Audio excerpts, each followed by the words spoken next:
کراچی میں مدینہ مسجد کو شہید کرنے کے عدالتی احکامات پر امیر تحریک لبیک پاکستان کا انتہائی اہم بیان سامنے آ گیا۔ اپنے جاری کردہ پیغام میں امیر ٹی ایل پی حافظ سعد حسین رضوی کا کہنا تھا کہ جامع مسجد مدینہ کو گرانے کے عدالتی احکامات پر دکھ ہوا۔ مسجد گرانے کا حکم کوئی مسلمان کیسے برداشت کر سکتا ہے؟ انہوں نے کہا کہ موجودہ حکمرانوں کے گھروں کے غیر قانونی الاٹمنٹ چند پیسوں کے عوض قانونی ہو سکتے ہیں تو مسجد کیوں نہیں؟ ریاست مدینہ کا نعرہ لگانے والوں کو اگر گراؤنڈ کی اتنی ضرورت ہے تو اپنے گھر گرا کر گراؤنڈ بنا دیں۔ موجودہ حکمران لوگوں کی نظروں سے تو گر چکے ہیں، اب دلوں سے بھی گریں گے۔ انہوں نے کہا کہ اعلیٰ عدلیہ حالات کی نزاکت کو سمجھے، نظام میں خرابیاں موجود ہیں لیکن مسلمانوں کی ریاست ہے، ارباب اختیار کو معلوم نہیں کہ وہ کیا چاہتے ہیں۔ اگر مسجد گرانے کے احکامات کو مان لیا جائے تو پھر بابری مسجد گرانے والوں کا کیا قصور ہے؟ حکمران کان کھول کر سن لیں، مسجد کو کبھی گرانے نہیں دیں گے۔ واضح رہے کہ گزشتہ دنوں سپریم کورٹ نے کراچی میں ایک پارک میں تعمیر کی گئی مدینہ مسجد کو مسمار کرنے سے روکنے سے متعلق وفاقی حکومت کی استدعا مسترد کر دی تھی۔ عدالت کا کہنا تھا کہ زمینوں پر قبضے کرنے کے لیے مذہب کو استعمال کیا جا رہا ہے۔ چیف جسٹس گلزار احمد کی سربراہی میں سپریم کورٹ کے 3 رکنی بینچ نے منگل کو کراچی میں تجاوزات سے متعلق اسقط نوٹس کی سماعت کی تو اٹارنی جنرل خالد جاوید نے عدالت سے استدعا کی کہ سپریم کورٹ نے 28 دسمبر کو طارق روڈ پر واقع پارک میں تعمیر کی گئی مسجد کو مسمار کرنے کا جو حکم دیا تھا، عدالت اس پر نظر ثانی کرے کیونکہ اس عدالتی حکم کی وجہ سے ملک میں مذہبی تناؤ پیدا ہو رہا ہے۔ انہوں نے کہا کہ مسجد کو مسمار کرنے کے عدالتی حکم سے بہت سے سوالات جنم لے رہے ہیں۔ بینچ میں موجود چیف جسٹس قاضی امین نے اٹارنی جنرل کو مخاطب کرتے ہوئے کہا کہ وہ حکومتی نمائندے ہیں اور چاہتے ہیں کہ بے شک آسمان گر جائے لیکن حکومت نہ گرے۔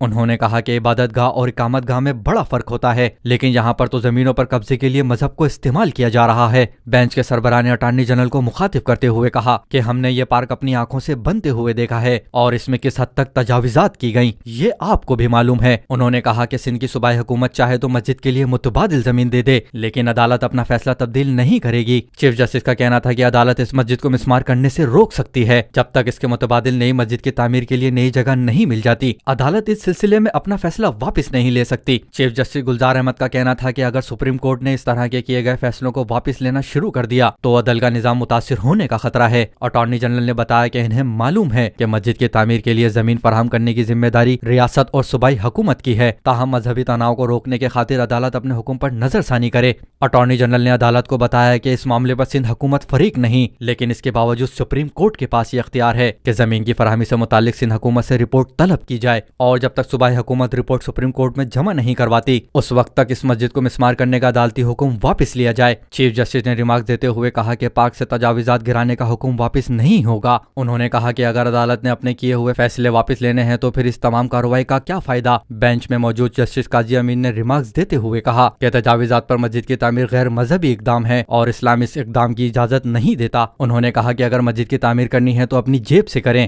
سرکاری زمینوں پر قبضے کر کے مساجد کی تعمیر کو کسی طور پر بھی جائز قرار نہیں دیا جا سکتا۔ سپریم کورٹ نے اسقط نوٹس کی سماعت 13 جنوری تک ملتوی کر دی۔ سبسکرائب کریں اور بیل دبائیں تاکہ کوئی خبر رہ نہ جائے۔